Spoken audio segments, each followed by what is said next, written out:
Morning, Sarge. Morning, Mum. You got the message then? Did. Till 12 last night. Evening out. School concert, my son's. Go all right? You like that sort of thing? Only that note on my doormat rather spoilt my evening. I bet. Late turn CID contacted all your witnesses for you. Oh, thank goodness for that. With one exception. John Henderson. That's right. Know where to find him. The only one who does. He's the one Harry Brewster duffed up.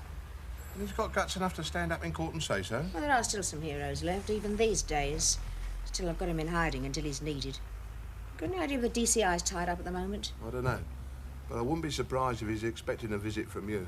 Wouldn't you? Hard luck. You can say that again. Still, be a nice restful day for you, hanging about in court. Come.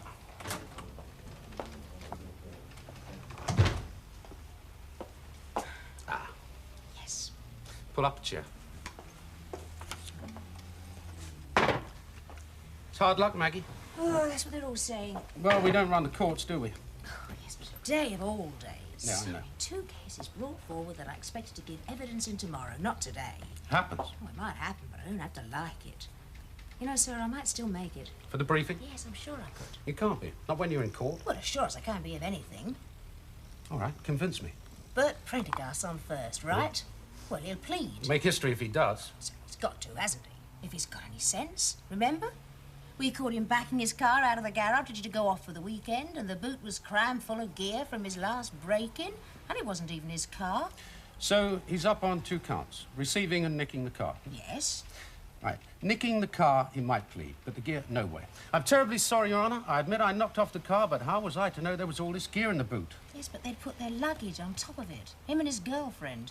She didn't want anything in the back seat in case it crushed her mink. Yeah, well, he might find it a bit difficult talking his way out of that one. All right, you've convinced me. Thanks, sir. Of the possibility that you might get an early finish with Prendergast. Now, what about Brewster? I should be out of the box about an hour after that starts. And released? Why not? Well, that all depends on counsel. Counsel is Simon Fox. So? I can flutter my eyelashes at him. We talk about equality of the sexes. To be here for that briefing, sir, I'd do anything. Do you want me to tell Simon that? It's still at 11:30, right? On the dot. I'll be here. Maybe. So you know what I went through for that art job? I know. It's mine. No such word, Maggie. Not round here. You know that. I got the tip-off. From my own sources, I tracked down every one of those villains. I even found out where they were warehousing the stuff. Yes, I know. It'd be Bob Croft, wouldn't it? I mean, he'd take over if I couldn't make it. It all depends upon availability. Now, you know that. Oh, Bob Croft would make himself available, even if he has to murder the commissioner. We've got to cover ourselves. Now, if you're not here, in this office, 11:30... Would the war come to an end if I was 5 minutes late? I can stretch it a bit. I know what it means to you, but not too far. Thanks, sir. I'm not promising anything. No, I see that. Maggie, one thing. Now, I know this art job could mean a lot of kudos for you, but if your evidence puts H. Brewster behind bars before he murders someone, you could earn yourself a medal. I'll remember that.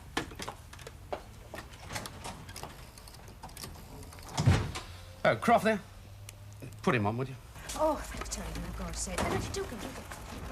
Mr. Henderson, Maggie Forbes.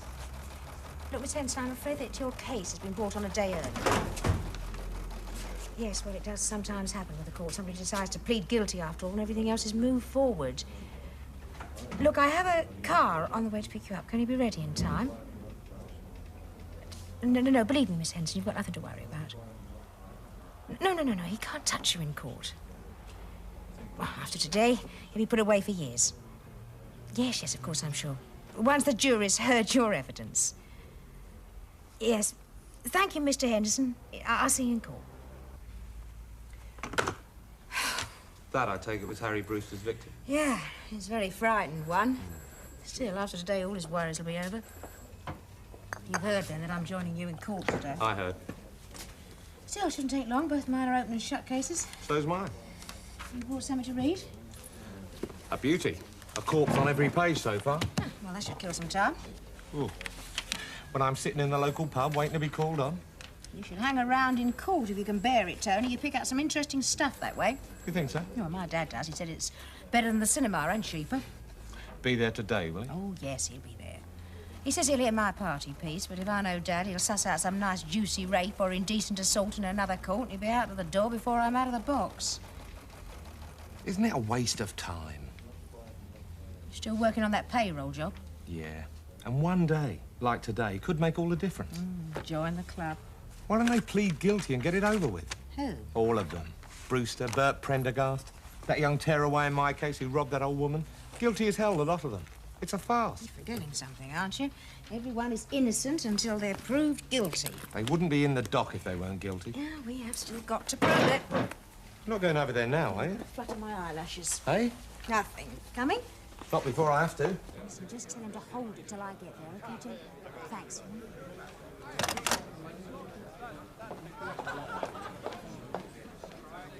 Has Prendergast agreed to plead? On the brink, Johnson thinks. Oh, please God.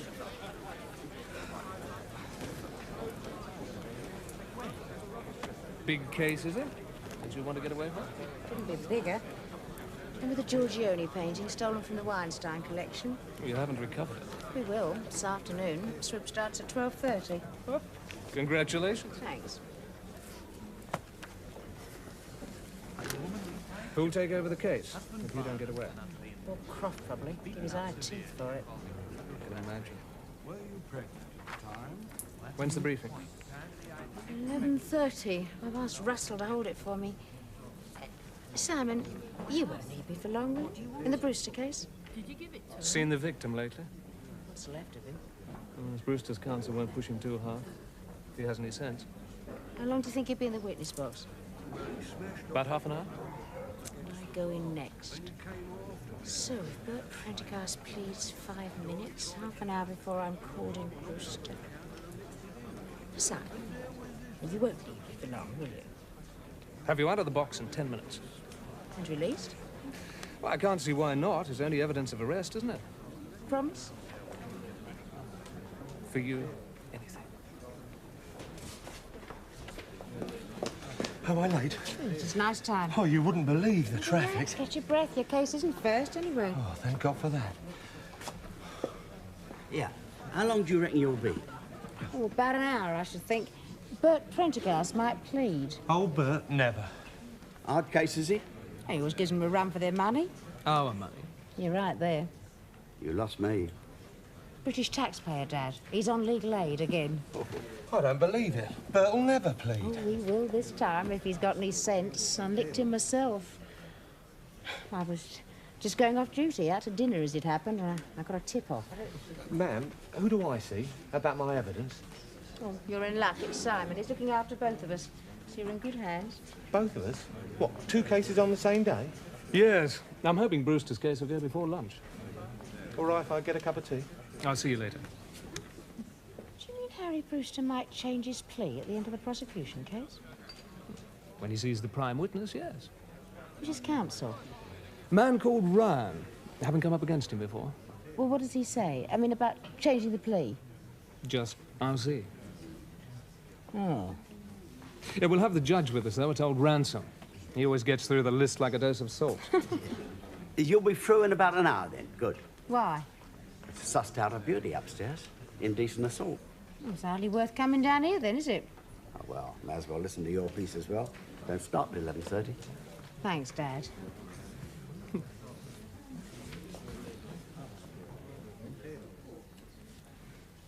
What happened to the dinner? What dinner? The one you were going out to when you got the tip-off. Did he wait for you? No. No, they never do understand, do they? They?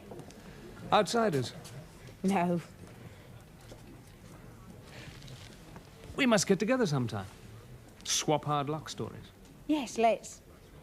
Dinner? If you'll risk being stood up. Oh, I think so. And, of course, as long as we're not on the same case at the time. Yes, the defense could make quite something out of that, couldn't it? Influencing a witness. Collusion. At least. Well, if there ever is a time when we aren't... And we both happen to be off duty at the time. Yeah.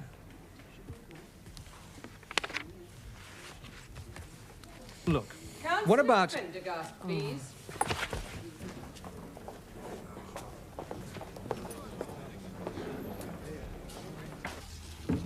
Albert Prendergast, you stand charged on this indictment on 2 counts. Oi! Silence.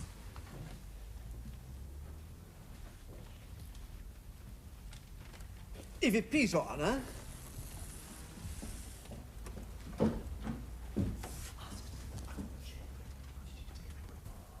If it please your Honour, if I may crave a moment.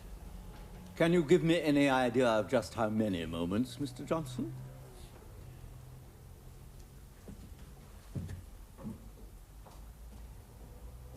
I really could not say, I'm afraid, Your Honour. If I may crave, perhaps, a short adjournment? We have a very heavy list, Mr. Johnson. I think we should proceed with the next case. As Your Honour pleases. If, however, a convenient moment arises later. I'm very much obliged, Your Honour.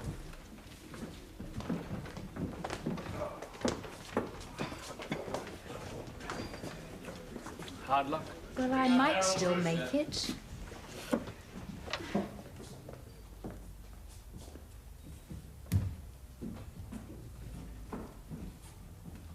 Harold Brewster, you stand charged on this indictment with causing grievous bodily harm with intent, contrary to Section 18 of the Offences Against the Person Act 1861. And the particulars of that offence are that you did, on the 27th day of September 1979, in the Spread Eagle public house, unlawfully and maliciously wound Robert Henderson with intent to do him some grievous bodily harm. How say you, guilty or not guilty? Not guilty. The bugger asked for it, so I let him have it. I didn't mean to hurt him. It was self-defence. You can't hold me on self-defence, so can I go now? Did Mr. Brewster read the statement? He did. And did he write the certificate at the end? Yes, it's in his own handwriting. It reads as follows. I have been shown the above statement. I've been told I can correct, alter, or add anything I wish. This statement is true. I have made it of my own free will. It was duly signed by Mr. Brewster. Thank you, Detective Inspector.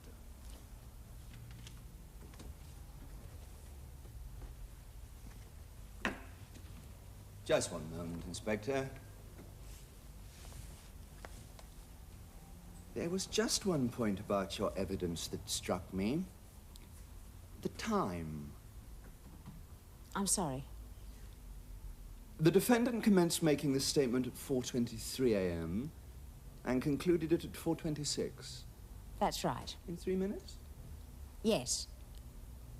But of course the actual interview lasted considerably longer than that. Yes. That commenced at 2:19 a.m. Yes. And the incident, the affray in the public house during which the alleged wounding took place, occurred at about 10 minutes past 11 the night before. Yes. So, 3 hours had elapsed from the time of the alleged offence before the defendant was brought to the police station. Yes. Of course, you're well used to working at that hour of the night, aren't you, Inspector? Yes. More used to it than most of us, I should imagine.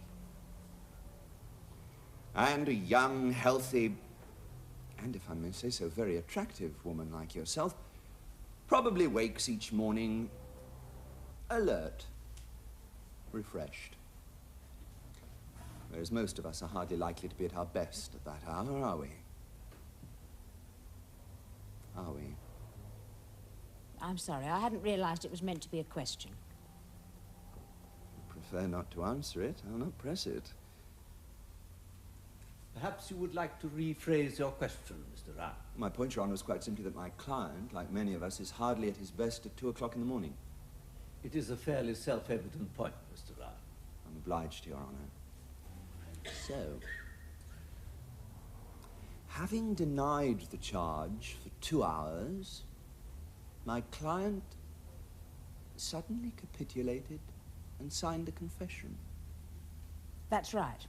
At 4:23 a.m. At 4:10 a.m., the accused was offered and accepted a cup of tea. A cup of tea. Why did you offer my client a cup of tea, Inspector? Because I was having one. Ah. Your statement doesn't mention that. What exactly was said? If I remember correctly, I think I said, would you like a cuppa? And he accepted it. Yes. Was this before or after he'd requested the cigarette? Cigarette? Ah. There appears to be no reference to this incident in your statement, Inspector. What incident? My client distinctly remembers asking for a cigarette during the interview and being given one just before he was about to make his statement. He may have done. May have done. I don't remember. Of course you don't. Why on earth should you? After all, no one can be expected to remember a thing like that after all this time, can they? Unless, of course, they have a particular reason for remembering every moment of that interview, as my client has. It was a very long But time. then, of course, that's the whole point of taking notes, isn't it, Inspector? At the time, when the incident is fresh in the memory. We don't Your have to... statement is not accurate, is it? We do not have to record giving a cigarette. Only refreshments. It's a very trivial point. To you, perhaps. Not to my client. Not at that hour of the morning? To a heavy smoker? And certainly not in those circumstances. Dragged out of bed down to the station, forced to leave his wife... No force was used. No. Of course not, Inspector.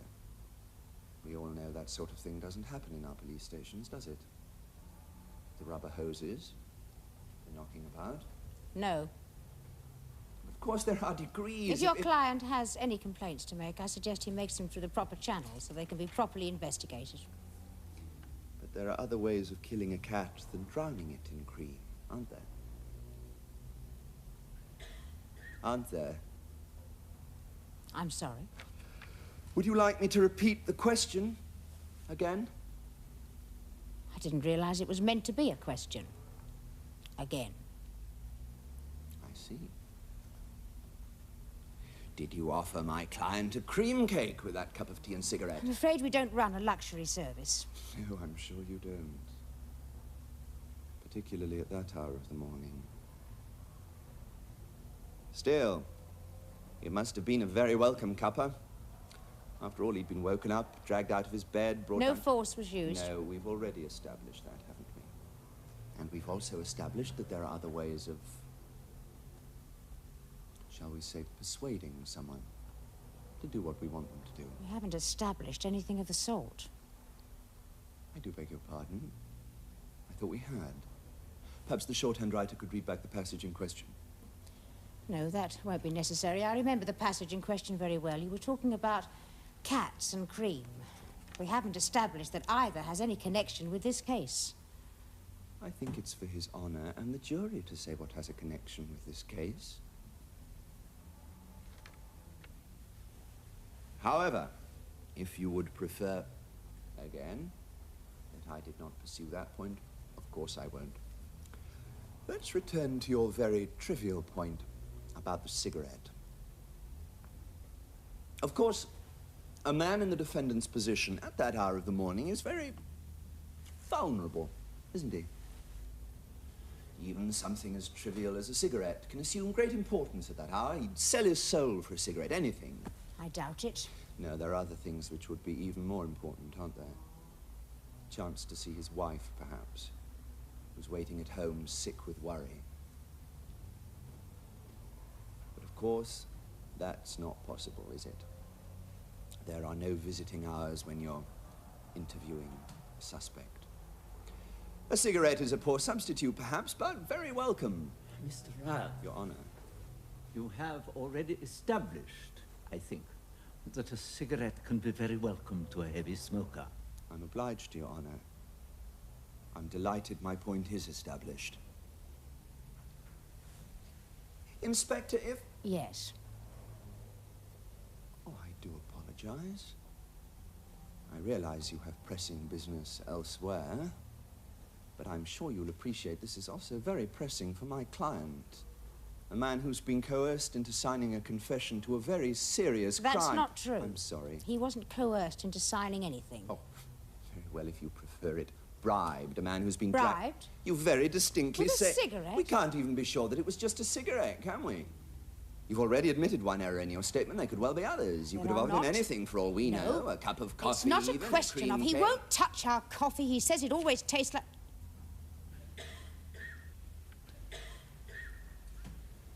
Your Honor, a purely legal point. Yes, Mr. Ryan. Members of the jury, a purely legal point has arisen, and I must ask you to withdraw to the jury room for a moment while counsel address me. On a purely legal point.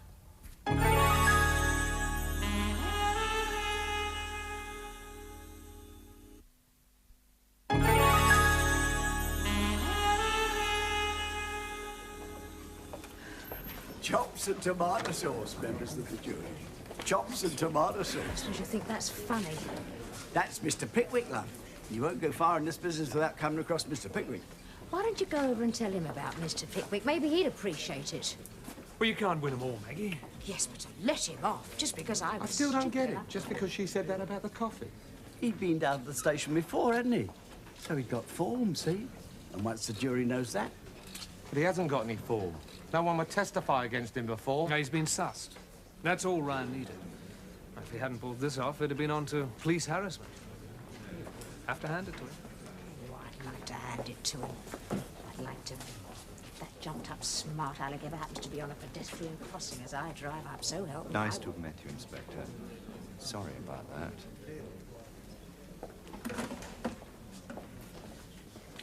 I'd arrange protection for Henderson if I were you. Thanks, love. Another moment? If it please your honour. I think not, Mr. Johnson. As it please your honour. Should another convenient moment arrive, I'm much obliged, your honour.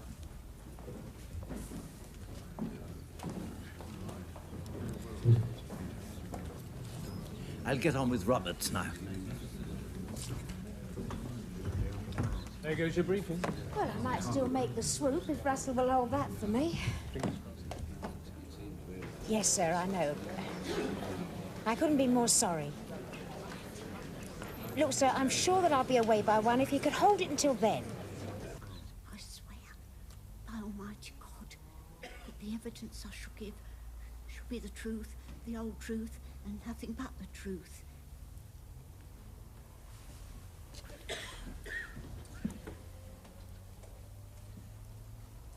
Your name is Bertha Hennessy, Yes, and you live at 27 Mimosa Gardens, East 17. yes. Could you keep your voice up a little, Mrs. Hennessy? All these people, you see, have to hear everything you say.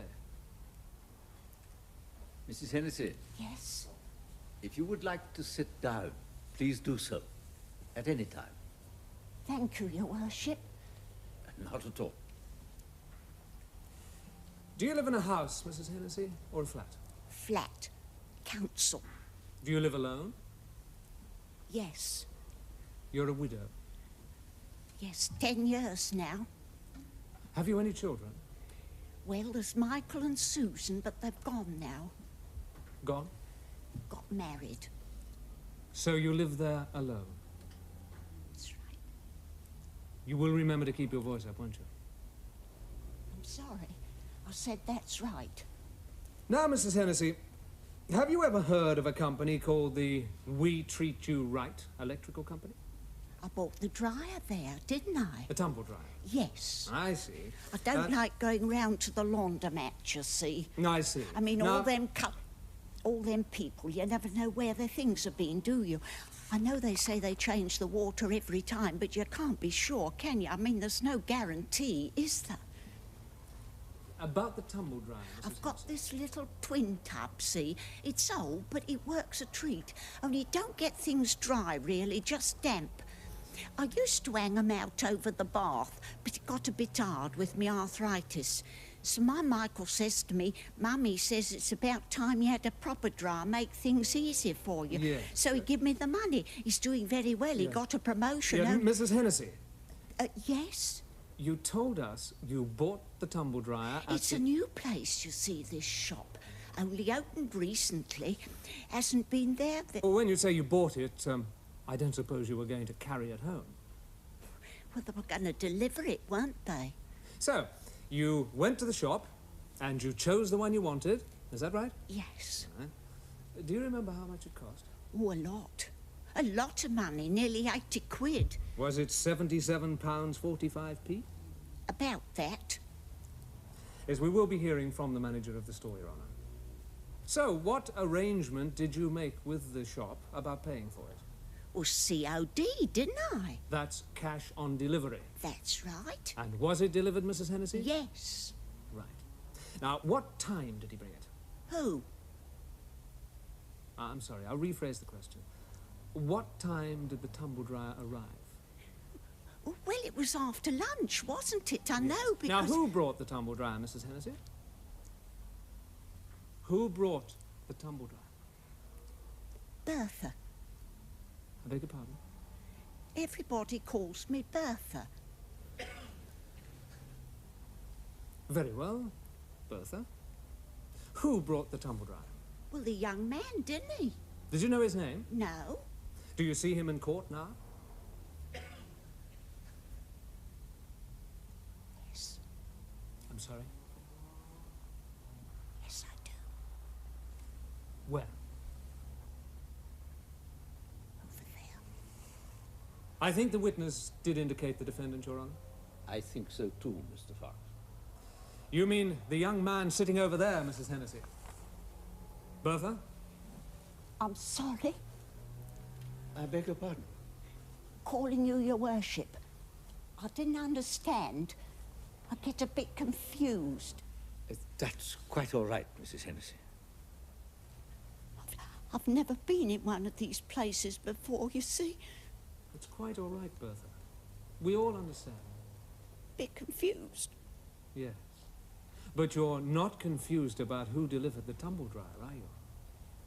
No. It was him. The defendant, the young man in the dock. Yes. Right. Now, Bertha, will you tell His Honor and the jury, and you will remember to keep your voice up, won't you? Exactly what happened when he delivered the tumble dryer. Well, I was in the kitchen after lunch washing up, and the bell went, and I remember thinking that must be the man from the electric sock, because I wasn't expecting anyone else. So I went to the door, and there he was with the machine. And I says, you better come into the kitchen. There isn't much room there, but it's the best place there is. And he took the box off, and we plugged in. It seemed to go all right, and then he went. Is that all that happened? What? You said he brought the machine into the kitchen, you plugged it in, and then he went. Yes. Didn't anything else happen?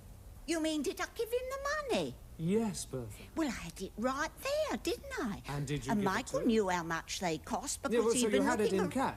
Of course I did. And did you give it to him? Of course I did. Did he give you a receipt? No. Did you ask for one? Of course I did. And what did he say? He said he'd write the receipt while I got the money from the bedroom. I don't leave it lying around in the kitchen. So I went in the bedroom, I got the money, I come out and I give it to him. And I says, where's my receipt? He says it's on the table. And then he went. And that's the last I saw of him. And was the receipt on the table? No, it wasn't. The guarantee was, but not the receipt. And you didn't see him again? No. But the next thing that happened was the manager of the shop rang me up. I don't know his name. And he says, Mrs. Hennessy, when are you coming in to pay this money? It's strictly COD. Yes, thank you, Bertha. Thank you.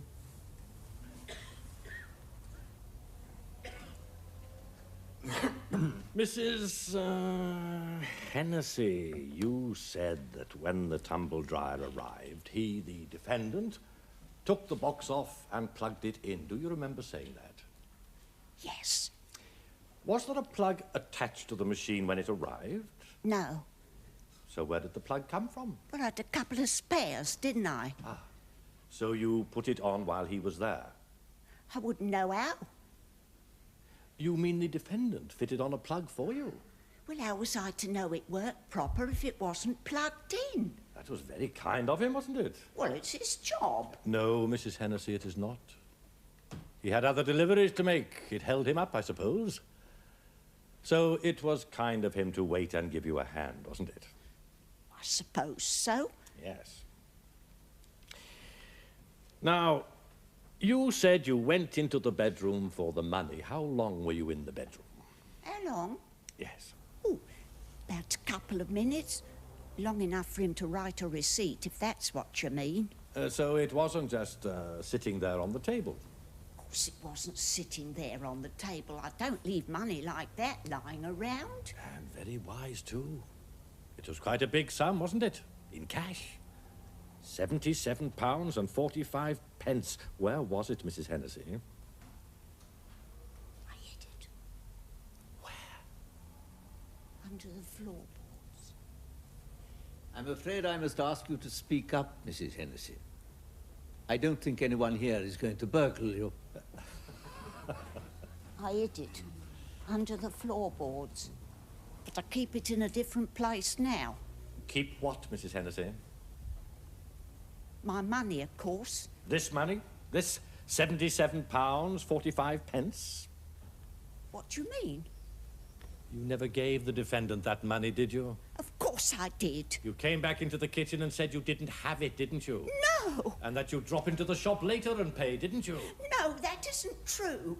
You're quite sure of that, Mrs. Hennessy? Quite sure. What should I want to do a thing like that for? Quite sure? Quite sure. I see. Mrs. Hennessy, do you own a dog? A dog? Yes, a dog. No, of course not. You're quite sure? Quite sure.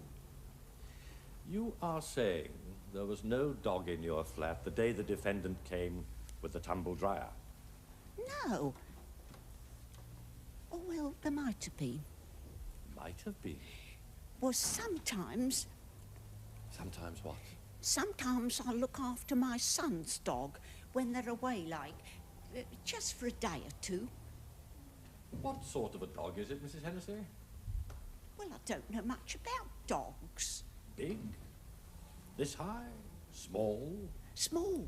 Quite small. Oh, very small. And it might have been there that day. It might have been. Thank you. Thank you, Mrs. Hennessy.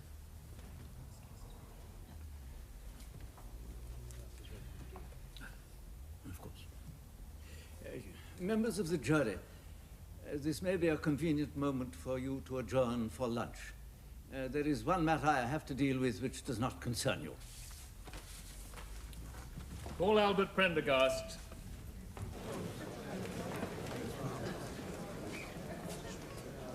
No, sir, it's definite this time. Now I should be finished in 10 minutes. And the particulars of that offence are that on the 16th day of October 1979, you took a Volkswagen motor car, registration number TYR324S, for your own use, without the consent of the owner thereof, or other lawful authority. How say you, guilty or not guilty? How say you? Guilty. The second count charges you with handling stolen goods, contrary to Section 22 of the Theft Act 1968. And the particulars of that offence are that on the 16th day of October 1979, you dishonestly received stolen goods, namely one canteen of cutlery, one ormolu mantle clock, one string of pearls belonging to Harold Smethurst, knowing or believing the same to have been stolen. How say you, Albert Prendergast? Are you guilty or not guilty?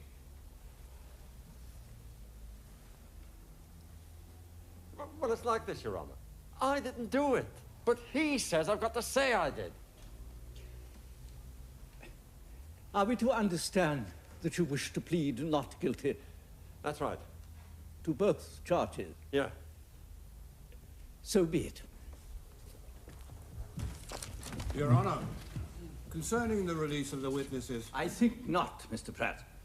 We have wasted enough time on this case already today, particularly that of police witnesses, whose time is especially valuable. I would prefer not to trouble them again tomorrow. 2 o'clock.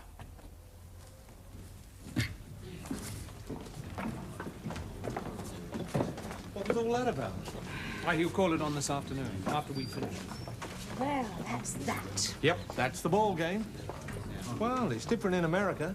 They don't go in for all this stuff. They just shoot everyone. Anyone got a 5p piece?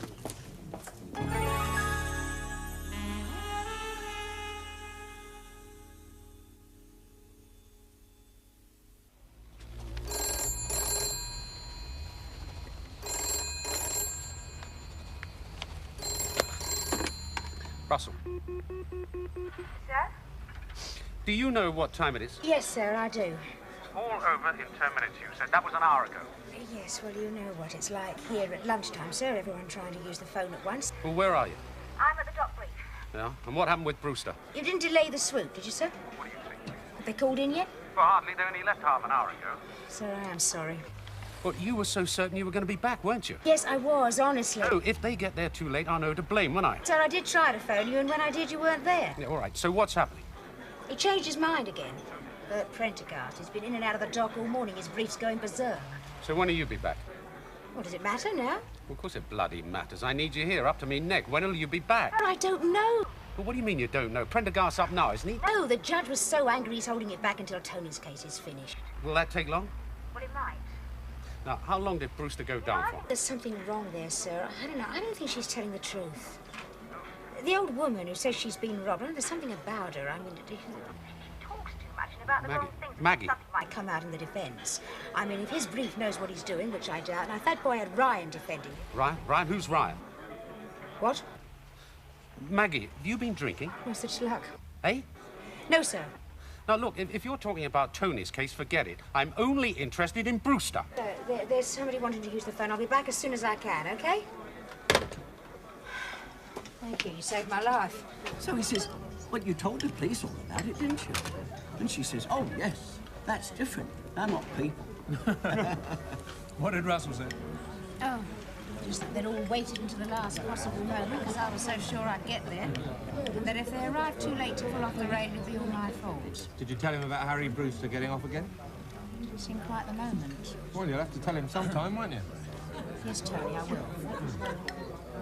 Yeah, Maggie, I was telling them about my indecent assault. This will make you laugh.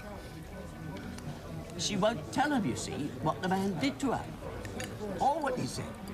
So there's your bloke standing there, egg all over his face. No case to answer, right? Right. So then the judge wakes up, and he leans forward and he says, can I be of any assistance? And your bloke says, oh, Your Honour, you bloody saved my life, or words to that effect. So the judge, he turns to the woman, and he says, Madam, he says, did he say so-and-so? And did he do so-and-so? Now, that's leading questions, isn't it? That's questions you're not supposed to ask. We're not. Judges seem to get away with it. Tony, how did she strike you when you interviewed her? Who? The old woman. Do you think she was telling the truth? What old woman? The one in Tony's case. What's worrying you, Maggie? I don't know, but something is. Woman's intuition? Well, it takes one to know one, I suppose. Saba, what did you make of her? Well, she wasn't shaken in cross-examination. Oh, that man couldn't shake a carpet. Well, everyone's nervous in court. She was more than just nervous. She was frightened. Tony, you interviewed her at home, didn't you? Yeah, why? Did she have a door? I don't remember one. Did you go into every room? Just the kitchen and living room. So there could have been one shot in the bedroom. Well, it could have been. Now, you aren't allowed dogs in most council flats, are you? Oh, you mean if the council heard about it, she might have to get rid of it? She's not to know we won't tell her. Poor old girl. Oh. Well. So you put the plug on for her and you switched on the machine. Then what happened? What? About the money, you mean? About the money. Well, she said she'd get it, and then she went out the room. And what did you do? Oh, I waited for her to come back. Yes, but, did you do anything while you were waiting? Oh, you mean write a receipt? Yes. Well, I couldn't, could I? Why not? Oh, I couldn't find me pen. I must have left it at the last place. I was going to ask her for one when she came back. And did you? No. Why not? Well, because when she came back, she didn't have the money. What did she say? She made a mistake. She didn't have it after all. And she was going to call in at the shop and pay. And did you accept that? Well, I had to, yeah. Do you often do that? I mean, leave goods with customers when they haven't paid for them? Well, no, I mean, It hasn't happened before.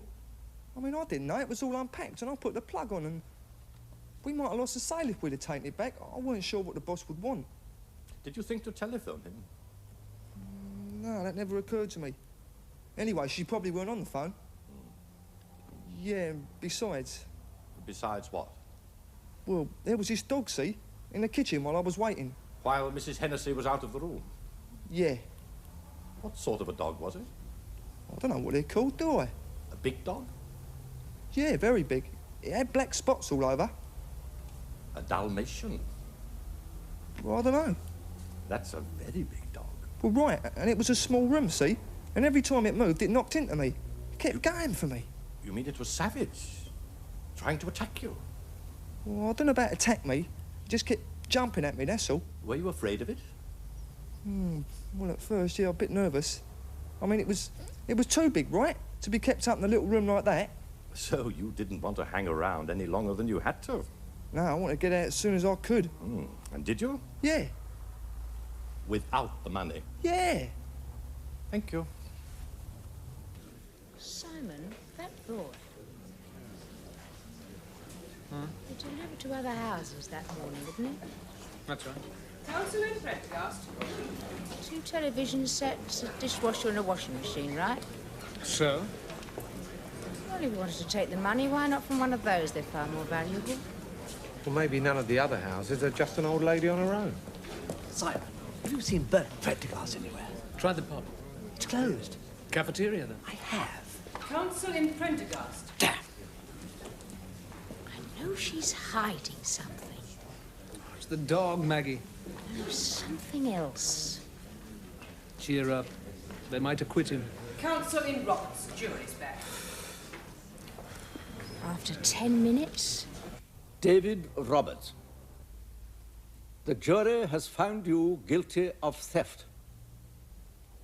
It was a particularly mean, despicable crime. And I sentence you to 6 months' imprisonment. However, as you have no previous criminal record, I shall suspend that sentence for 2 years. That means that if you are guilty of no further offense during the next 2 years, that term of imprisonment will not be imposed. If, however, you are convicted of any offense which is punishable with imprisonment,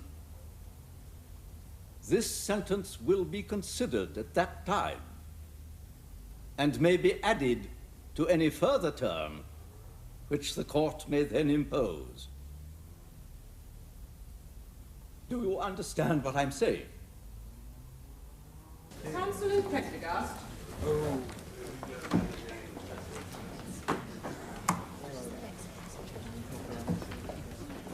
Hey, what's the hurry? I'd like a word with Mr. Why Bother Sharp. You can't do that. Simon, you could have got that boy off. Professional etiquette, remember? Oh, stuff professional etiquette. Mr. Sharp. Did you think that boy was guilty?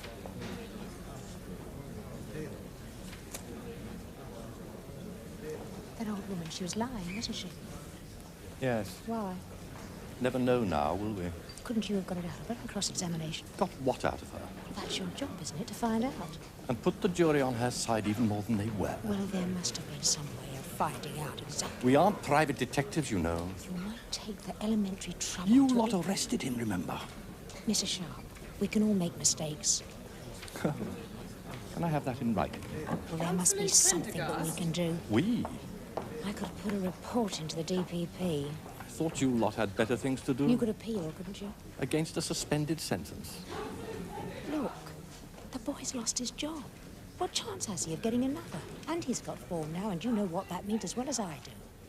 Do you know how much an appeal costs? Well, isn't it worth it? For £77.45.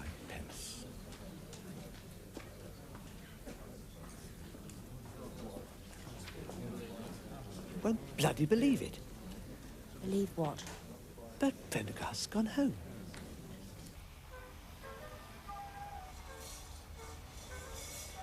Oh, he put up a good story. Oh, they got him on the phone, then? Johnson did. As he didn't understand, you see, what the judge meant about calling it on this afternoon. So he thought he'd go home, get in a bit of gardening, seeing as how it was such a lovely day. Is it? He'll be here tomorrow. 10:30 on the dot. Word of honour. That goes for me too, then. Yes, at least that'll keep you out of Russell's way. You coming, Maggie? I won't be sick, Dad. Indecent assault all over. Yeah. It's his wife I feel sorry for. Found him guilty, then? Yeah. You know, one moment I was enjoying court when the bloke's been swearing blue in the face all through he didn't do it, and they find him guilty, and then he's had 47 previous convictions. And then all the faces of the jury light up, because they know then that they was right. But not this time. First time he'd ever done it. Or got caught. How long did he get? 15 months. I mean, what did you tell the kids? You won't be seeing your dad for a bit. He's in quad for touching up a woman in a pub. Well, he shouldn't have done it in the first place, should he? Well, it wasn't the wife's fault, was it? Might have been. Maybe she didn't give him what he wanted all those years. Oh, well, I don't know about you lot, but I've got better things to do. Come on, Maggie. Yes, I better get back to the station. I can't put it off any longer. Maggie, too. What's old Bertha doing in these parts? Bertha? Yeah. You haven't caught up with her at last, have you? Yeah, I must go and say hello. You know her, Dad. Know her? Oh, we all knew her in the market. She used to live near there, till she got rehoused. Aladdin's Cave, we called her place. Why? Well, she had this little trick, you see. She'd go into a shop, furniture, electrical, anything she fancied, different store each time, and order something COD. And then, when it was delivered, surprise, surprise, she hadn't got any cash. So she'd pay later. And did she? Come off it. Me? Oh, I gave the money to the lad that brought it. Well, it's one way to fight inflation. And she got away with it? It's not worth their time taking it to court, is it? The store managers. They'd just write it off as a bad debt and sack the delivery boy. Oh, my God, how often has this happened? You haven't really caught up with her, have you? No, but we're going to. I'm sorry, Dad. I'm afraid I'm going to have to ask you to accompany me to the station. Yeah, wait a to minute. assist us in our inquiries. Yeah, but I like her. Look, you can't call it stealing, Maggie. She wouldn't hurt the fly. She's never done no one no harm. Well, she has now. Didn't you notice all that stuff in her place? Well, it's all right to talk when you know all about it. You've got eyes in your head, haven't you? Well, how was I to know? Anyway, she said that son of hers was always giving her things. Son? She hadn't got a son, not old Bertha. They never had no kids. Just a blooming great spotted dog.